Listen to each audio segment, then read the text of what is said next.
And we feel so small, like running up on our two little feet, trying to tear down those walls, and it feels like we can't, and that things will never change. Wow, we are here. Jesus was here, not around here, but here. Earlier this year, I got to explore Israel. I'm sitting literally in the place where Jesus' feet touched.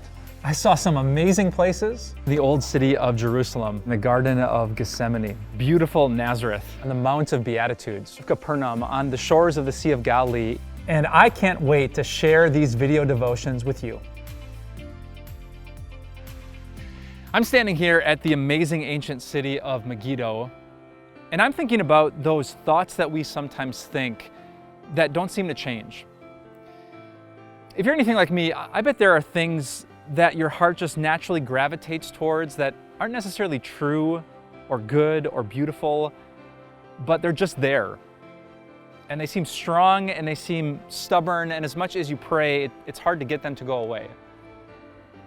A lie I often battle is that if I'm not impressive or above average, I can't be content. In fact, just yesterday here in Israel, I did some below average devotions, and I was a little bit moody, as some of our friends here know. There's these stubborn things, and maybe you believe them too, that if you're not rich or beautiful, if you don't have a perfect spiritual life, a perfect family, you really couldn't be one of God's children, or you couldn't be satisfied today.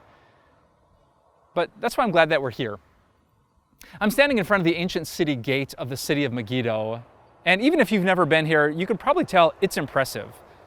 Massive stones stacked on top of each other, gate after gate after gate, so that any enemy that wants to get inside is going to have a pretty hard time doing it.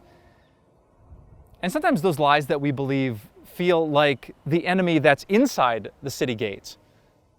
And we feel so small, like running up on our two little feet, trying to tear down those walls, and it feels like we can't, and that things will never change. But that's why I love this amazing passage from the Apostle Paul. He writes in 2 Corinthians chapter 10, "The weapons we fight with are not the weapons of the world.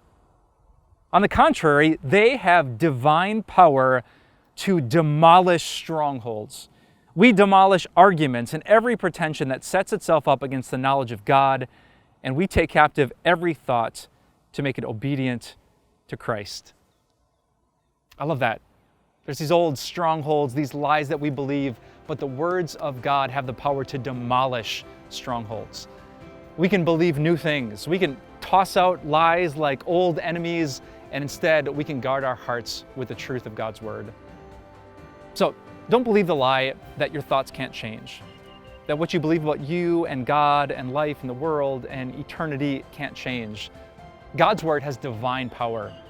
Not just a little bit of power, it has the power to demolish strongholds. So as you think about those struggles that you have in your heart, in your mind, and your thoughts, let's remember the power of God's word is always greater. That's an incredible message that we learn here at the ancient city of Megiddo. If these messages are a blessing to you and your faith, and you want more, we'd love to make it easy for you.